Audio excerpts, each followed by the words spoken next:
দক্ষিণ ভারতীয় অভিনয়শিল্পী আল্লু অর্জুন ও রাশমিকা মান্দানা অভিনীত পুষ্পা ২ দ্য রুল এবছরের অন্যতম প্রতীক্ষিত সিনেমা। সিনেমাটির প্রথম পর্ব পুষ্পা দ্য রাইজ বক্স অফিসে দারুণ সাফল্য পেয়েছিল। প্রথম পর্বের গানসহ পুরো সিনেমাটি ভারত ও ভারতের বাইরের দর্শকদের মন জয় করেছে। পুষ্পা দ্য রাইজ সিনেমার গানগুলো এখনও সমান জনপ্রিয় এবং এখন পুষ্পা ২ এর গানগুলো জনপ্রিয় হচ্ছে। ইতোমধ্যে পুষ্পা ২ এর গান সবার পছন্দের প্লে লিস্টে যোগ হয়েছে। সিনেমাটির টিজারও দারুণ সাড়া ফেলেছে। দর্শকরা চান সিনেমাটি দ্রুত সিনেমা হলে মুক্তি পাক।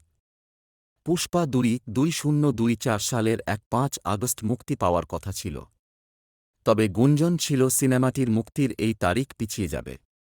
পুষ্পা ২ মুক্তির নতুন তারিখ শোনা যাচ্ছিল যে সিনেমাটির কিছু শুটিং এখনও বাকি রয়েছে, তাই সিনেমাটি মুক্তির তারিখ স্থগিত হতে পারে। অবশেষে নির্মাতারা জানিয়েছেন সিনেমাটির মুক্তির তারিখ পেছানো হয়েছে। তাদের তথ্য অনুযায়ী এ বছরের ৫ আগস্টের পরিবর্তে আগামী ৬ ডিসেম্বর সিনেমাটি মুক্তি পাবে। আল্লু অর্জুন ইনস্টাগ্রামে এ তথ্য পোস্ট করেছেন। মুক্তির তারিখ জানানোর পাশাপাশি পুষ্পার একটি নতুন লুক দেখা গেছে।